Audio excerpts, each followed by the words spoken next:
should we be doing with the children? Because I will tell you, I'm glad you brought this up, Doctor, because we're coming up on school season. I've got small kids. I know so many of my viewers have small kids, and we're already hearing the chirping of, the scared suburban mom, can't send the kids back to school. We can't send the kids to school. There's government guidance. Governors are freaking out. Mayors are freaking out.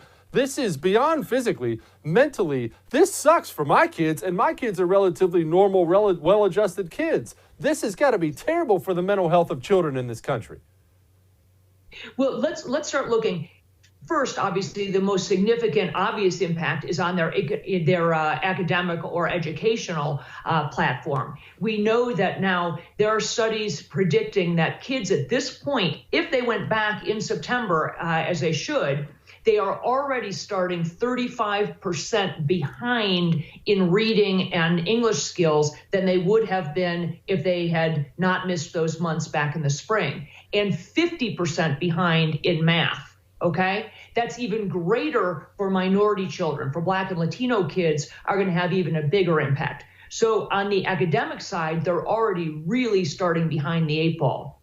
Then let's look at other things, like the fact that the vast majority of cases of child abuse and neglect are picked up at school.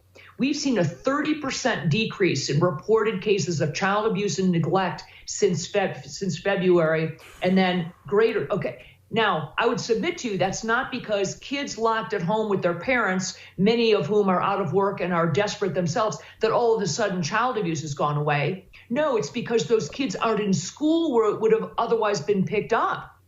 Vision and hearing problems, largely picked up by teachers at school, not by parents. So kids are missing all of that, in addition to all of the social interaction, the regimen, the idea of having structure, learning all of those, what we call soft skills, like learning to wait in line and raise your hand and delay gratification, those things that kids learn that make them highly functioning and successful adults.